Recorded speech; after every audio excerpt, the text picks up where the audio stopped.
नमस्कार। प्रादेशिक समाचार के साथ मैं पूनम किरकेट्टा। पहले मुख्य समाचार। संयुक्त राष्ट्र उच्च स्तरीय संवाद को वर्चुअली संबोधित करते हुए प्रधानमंत्री नरेंद्र मोदी ने कहा कि भारत में पिछले 10 वर्षों के दौरान 30 लाख हेक्टेयर से अधिक वन क्षेत्र की बढ़ोत्तरी हुई है। झारखंड उच्च न्यायालय ने दारोगा नियुक्ति मामले में फैसला सुनाते हुए कहा, प्रारंभिक परीक्षा में आरक्षण का लाभ नहीं दिया जा सकता है।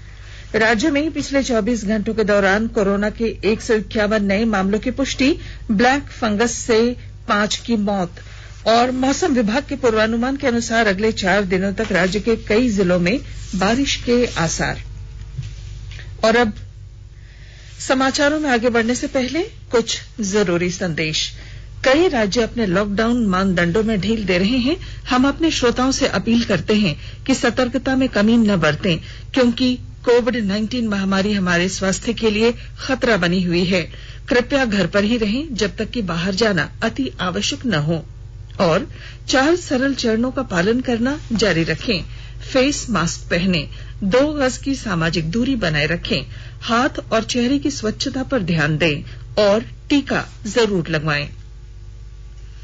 किसी भी कोविड-19 संबंधित जानकारी और मार्गदर्शन के लिए राष्ट्रीय हेल्पलाइन नंबर 011-2397-8046 और 1075 पर संपर्क करें।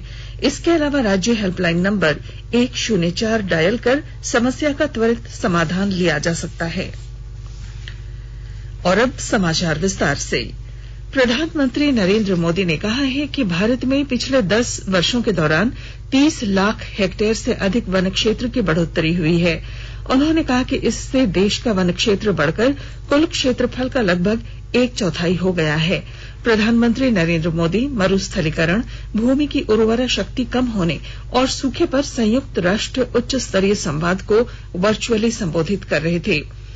उन्होंने कहा कि भारत भूमि की उपजाऊ शक्ति बनाए रखने के लिए राष्ट्रीय प्रतिबद्धता हासिल करने की दिशा में कार्यरत हैं। श्री मोदी मरुस्थलीकरण की समस्या से निपटने की संयुक्त राष्ट्र संधि में शामिल देशों के सम्मेलन के 14वें सत्र के अध्यक्ष के रूप में उद्घाटन सत्र को संबोधित कर रहे थे। श्री मोदी ने भूक्षरण और उपजाऊ शक्ति कम होने की रोकथाम के लिए भारत द्वारा किए गए उपायों का उल्लेख किया। उन्होंने कहा कि भारत हमेशा इस मुद्दे को अंतर्राष्ट्रीय मंचों से उठाता रहा है। उन्होंने कहा कि देश में 2030 तक 2 करोड़ 60 लाख हेक्टेयर जमीन की उपजाऊ शक्ति बहाल करने की दिशा में भी काम किया जा रहा है। भारतीय रिजर्व बैंक ने सूक्ष्म वित्त के विनियमन पर एक परामर्शदायी दस्तावेज जारी किया है। यह दस्तावेज सूक्ष्म वित्त के क्षेत्र में विभिन्न कर्जदाताओं को नियमों के तालमेल बनाए रखने का मार्गदर्शन देता है। दस्तावेज के प्रमुख प्रस्तावों में सभी विनियमित संस्थाओं के लिए सूक्ष्म वित्त की सामान्य परिभाषा और कर्ज से वापस भुगतान को कर्जदाता की आय के अनुपात में सीमित करना शामिल है। दस्तावेज में पारिवारिक आय के आकलन की बोर्ड अनुमोदित नीति की भी सिफारिश की गई है। विनियमित कर्जदाता संस्थानों को अपनी वेबसाइट पर पारदर्शी तरीके से न्यूनतम, अधिकतम और औसत ब्याज दरों की जानकारी देने के भी निर्देश दिए गए हैं। झारखंड उच्च न्यायालय ने दारोगा नियुक्ति मामले में दायर याचिका पर फैसला सुनाते हुए कहा है कि प्रारंभिक परीक्षा में आरक्षण का लाभ नहीं दिया जा सकता। राज्य में वर्ष 2018 में दारोगा नियुक्ति के लिए ली गई प्रारंभिक परीक्षा में आरक्षण का प्रावधान राज्य सरकार के नियमों और शर्त के आधार पर किया गया है। मुख्य न्यायाधीश डॉ रवि रंजन और न्यायाधीश सुजीत नारायण प्रसाद की अदालत में इस आदेश के साथ ही प्रारंभिक परीक्षा में आरक्षण का लाभ देने वाली याचिका खारिज कर दी। झारखंड सरकार ने राज्य के 3 एडीजी रैंक के अफसरों का तबादला किया है, वहीं एक को अतिरिक्त प्रभार दिया है। रेल एडीजी रहे प्रशांत सिंह को सीआईडी एडीजी बनाया गया है। वहीं सीआईडी एडीजी के पद पर पदस्थापित अनिल पाल्टा को रेल एडीजी और एडीजी मुख्यालय आरके मलिक को एडीजी वायरलेस बनाया गया है। विशेष शाखा के एडीजी मुरारी लाल मीणा को एडीजी मुख्यालय का अतिरिक्त प्रभार सौंपा गया है। इस संबंध में कल रात गृह, कारा और आपदा प्रबंधन विभाग ने अधिसूचना जारी कर दी। वर्ष 2016 में हुए राज्यसभा चुनाव के दौरान हॉर्स ट्रेडिंग मामले में भ्रष्टाचार निवारण अधिनियम पीसी एक्ट जोड़ने को लेकर दायर आवेदन पर अब एसीबी के विशेष न्यायाधीश प्रकाश झा की अदालत में 5 जुलाई को सुनवाई होगी। बीते 3 जून को न्यायिक दंडाधिकारी अनुज कुमार की कोर्ट ने इन सभी के खिलाफ दर्ज मुकदमे में पीसी एक्ट की धाराएं जोड़ने के आवेदन पर सुनवाई के बाद इस मामले को ट्रांसफर कर दिया था। मामले में कल इस केस से जुड़े सभी दस्तावेज एसीबी कोर्ट को हस्तांतरित कर दिए गए हैं। एडीजी अनुराग गुप्ता और पूर्व मुख्यमंत्री रघुवर दास के प्रेस सलाहकार अजय कुमार के मामले में पीसी एक्ट जोड़ने के आवेदन पर अब एसीबी कोर्ट में सुनवाई होगी। लातेहार जिले के गारू थाना क्षेत्र के पीरी जंगल में पिछले शनिवार को हुई मुठभेड़ मामले में जांच का जिम्मा सीआईडी को सौंप दिया गया है। जैसा कि आपको मालूम हो, मुठभेड़ मामले में प्राथमिकी दर्ज कर ली गई है।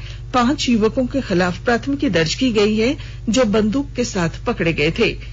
इधर मामले में जगुआर पुलिस के एक जवान के खिलाफ भी मामला दर्ज किया गया है। उस पर गैर इरादतन हत्या का मामला दर्ज है। आकाशवाणी के ताजा तरीन समाचारों के लिए आप हमारी वेबसाइट newsonair.com पर लॉग ऑन कर सकते हैं। ताजा समाचार Twitter handle @AIR News Alerts और Facebook page all India radio news पर भी उपलब्ध है। आप प्रादेशिक समाचार एकांश के ट्विटर हैंडल @AIR News _ और फेसबुक पेज तथा YouTube channel AIR News Ranchi पर भी हमारे बुलेटिन सुन सकते हैं। प्रादेशिक समाचार आप आकाशवाणी रांची से सुन रहे हैं और अब पेश हैं कोरोना से बचाव के कुछ संदेश। कोविड-19 से बचाव और सुरक्षित रहने के 3 उपाय। मास्क लगाएं, 2 गज दूरी है जरूरी, सुरक्षित दूरी रखें, हाथ और मुंह साफ रखें।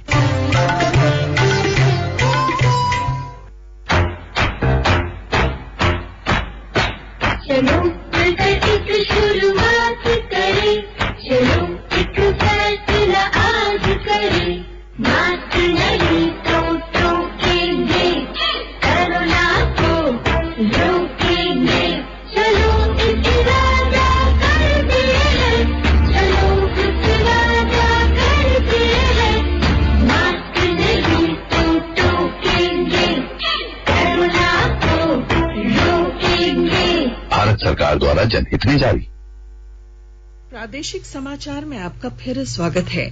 राज्य में पिछले 24 घंटों के दौरान ब्लैक फंगस के 5 मरीजों की मौत हो गई।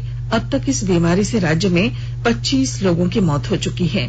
स्वास्थ्य विभाग के स्टेट नोडल अधिकारी सिद्धार्थ त्रिपाठी ने बताया कि रांची, रामगढ़, गढ़वा, गोड्डा और कोडरमा में एक मरीज की मौत हुई। साथ ही 4 नए मरीज मिले हैं। ब्लैक फंगस के बढ़ते मामलों के कारण 7 जिले रांची, रामगढ़, पलामू, हजारीबाग, गिरिडीह, गढ़वा और पूर्वी सिंहभूम रेड जोन में आ गए हैं। इधर ब्लैक फंगस का संक्रमण रोकने के लिए केंद्र सरकार की ओर से चेकलिस्ट जारी की गई है। चेकलिस्ट में मरीजों के इलाज के दौरान संक्रमण से बचाने के इलाज और स्टेरॉइड के इस्तेमाल की जानकारी दी गई है। राज्य में लगातार कोरोना संक्रमितों की संख्या में गिरावट दर्ज की जा रही है। पिछले 24 घंटों के दौरान राज्य भर में 151 नए मरीजों की पुष्टि हुई है, जबकि 483 लोग कोरोना से स्वस्थ हुए हैं। वहीं दुमका, पाकुड़, खूंटी और साहिबगंज जिले में एक भी संक्रमित मरीज नहीं मिला। स्वास्थ्य विभाग की रिपोर्ट के अनुसार पूर्वी सिंहभूम में सबसे अधिक 27 नए मरीजों की पुष्टि हुई है। इसके बाद धनबाद में 23, हजारीबाग में 15, रांची और गुमला में 12 नए संक्रमितों की पुष्टि हुई। कोरोना से स्वस्थ होने वालों की दर 97.62% पहुंच गई है। राज्य में अब तक 3,43,458 लोग कोरोना से संक्रमित हो चुके हैं। मुख्यमंत्री हेमंत सोरेन ने कहा है कि राज्य में मरीज को रक्त लेने के लिए डोनर की बाध्यता खत्म हो जाए, ये व्यवस्था सुनिश्चित करने की कोशिश की जा रही है। उन्होंने कहा कि राज्य में ब्लड बैंकों को अस्पतालों से ऑनलाइन जोड़कर मरीज को रक्त उपलब्ध कराने की व्यवस्था की पहल करने के लिए स्वास्थ्य विभाग को निर्देश दिया गया है। श्री सोरेन ने कहा कि रक्त की कमी दूर करने के लिए मिशन मोड में काम जरूरी है। गोड्डा जिले में 14 से 19 जून तक रक्तदान सप्ताह मनाया जा रहा है। विश्व रक्तदान दिवस पर आयोजित शिविर में गोड्डा उपायुक्त ने सबसे पहले रक्तदान किया। इस मौके पर उन्होंने रक्तदान को महादान बताते हुए कहा कि इससे कोई हानि नहीं होती बल्कि लाभ ही होता है और हमारे ब्लड बैंक में खून की कमी नहीं होती। मौके पर गोड्डा एसडीएम सह रेड क्रॉस उपाध्यक्ष ऋतुराज ने भी रक्तदान की महत्ता साझा की। धनबाद जिले में Shaheed Nirmal Mahto Medical College and Hospital को जल्द ही 76 इंटर्न मिलेंगे। सभी छात्रों को झारखंड रजिस्ट्रेशन मेडिकल काउंसिल से निबंधित किया गया है। विस्तृत ब्यौरा दे रहे हैं हमारे धनबाद संवाददाता।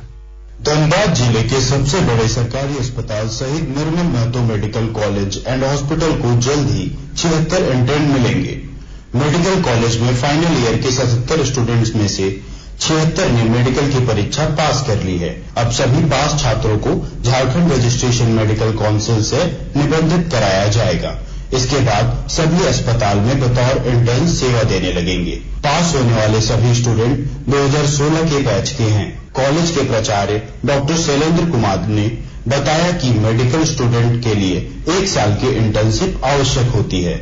इसके बाद तमाम दावे मेडिकल काउंसिल ऑफ इंडिया को दिए जाते हैं। एमसीआई ही रजिस्ट्रेशन नंबर मुहैया कराता है। इसके साथ ही मेडिकल की पढ़ाई भी पूरी हो जाती है। दीपक, आकाशवाणी समाचार, धनबाद। देश में अब तक 25 करोड़ 87 लाख से अधिक कोविड टीके लगाए जा चुके हैं। स्वास्थ्य मंत्रालय ने बताया कि कल 18 से 44 वर्ष आयु वर्ग के 20,99,000 से अधिक लोगों को टीके की पहली डोज और 1,16,000 से अधिक लोगों को वैक्सीन की दूसरी डोज लगाई गई। विश्व का सबसे बड़ा टीकाकरण अभियान भारत में इस वर्ष 16 जनवरी को शुरू किया गया था। मंत्रालय ने बताया कि 1 मई से शुरू हुए अभियान के तीसरे चरण में देश के 28 राज्यों और 9 केंद्र शासित प्रदेशों में 18 से 44 वर्ष आयु वर्ग के 4 करोड़ 34 लाख 35 हजार लोगों को पहली डोज और 8 लाख 33 हजार को दूसरी डोज लगाई जा चुकी है। समग्र टीकाकरण अभियान के कल 150वें दिन 35 लाख 96 हजार लोगों को कोविड रोधी टीका लगाया गया। इनमें 31 लाख 84 हजार 503 लोगों को पहली डोज और 4 लाख 11 हजार 959 लोगों को दूसरी डोज लगाई गई। केंद्र सरकार कोविड महामारी के दौरान लोगों की सुविधा के लिए बनाई गई राष्ट्रीय स्तर की हेल्पलाइन नंबर के बारे में लोगों को जागरूक कर रही है। कोविड संबंधी सवालों के जवाब के लिए स्वास्थ्य और परिवार कल्याण मंत्रालय की हेल्पलाइन 1075, राज्य हेल्पलाइन 104, महिला और बाल विकास मंत्रालय की चाइल्ड हेल्पलाइन 1098, वरिष्ठ नागरिकों के लिए सामाजिक न्याय और अधिकारिता मंत्रालय की हेल्पलाइन 14567, मनोवैज्ञानिक सहायता के लिए राष्ट्रीय मानसिक स्वास्थ्य और तंत्रिका विज्ञान संस्थान निम्हांस का नंबर है 0804611007, आयुष कोविड परामर्श हेल्पलाइन नंबर 14443 और My Gov WhatsApp help desk number है 9013151515। और अब अखबारों की सुर्खियां। राज्य से प्रकाशित होने वाले लगभग सभी अखबारों ने शिक्षा मंत्री जगन्नाथ महतो के रांची वापस आने की खबर को पहले पन्ने पर जगह दी है। प्रभात खबर ने ब्लैक फंगस से राज्य में पिछले 24 घंटों के दौरान 5 मरीजों की मौत को सुर्खी बनाई है। दैनिक हिंदुस्तान ने झारखंड हाईकोर्ट द्वारा दारोगा नियुक्ति की पीटी में आरक्षण के लिए दायर की गई याचिका पर फैसले को कि पीटी में आरक्षण का लाभ नहीं, इसे प्रमुखता से प्रकाशित किया है। दैनिक जागरण ने महामारी के चलते मई में रिकॉर्ड महंगाई शीर्षक को अपनी सुर्खी बनाई है। हिंदुस्तान टाइम्स ने लोक जनशक्ति पार्टी में चल रहे फेरबदल की खबर अपनी सुर्खी बनाई। वहीं द टाइम्स ऑफ इंडिया ने देश भर में कोरोना के घटते मामलों को अपनी सुर्खी बनाई है। मौसम विभाग के पूर्वानुमान के अनुसार राज्य के कई जिलों में अगले 3 से 4 दिनों तक बारिश के आसार हैं। मानसून के साथ साथ बंगाल की खाड़ी में निम्न दबाव का क्षेत्र अभी भी बना हुआ है। रांची, सिमडेगा, पलामू, हजारीबाग, पूर्वी सिंहभूम के कई हिस्सों में मानसून सक्रिय होने के बाद कल अच्छी बारिश हुई। और अब अंत में मुख्य समाचार।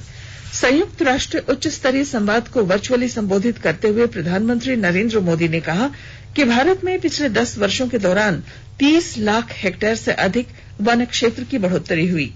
झारखंड उच्च न्यायालय ने दारोगा नियुक्ति मामले में फैसला सुनाते हुए कहा, प्रारंभिक परीक्षा में आरक्षण का लाभ नहीं दिया जा सकता। राज्य में पिछले 24 घंटों के दौरान कोरोना से 151 नए मामलों की पुष्टि, ब्लैक फंगस से 5 की मौत। और मौसम विभाग के पूर्वानुमान के अनुसार अगले 4 दिनों तक राज्य के कई जिलों में बारिश के आसार। और इसके साथ ही आकाशवाणी रांची से प्रादेशिक समाचार का ये बुलेटिन समाप्त हुआ। नमस्कार। घर में रहिए, सुरक्षित रहिए और सुनते रहिए आकाशवाणी।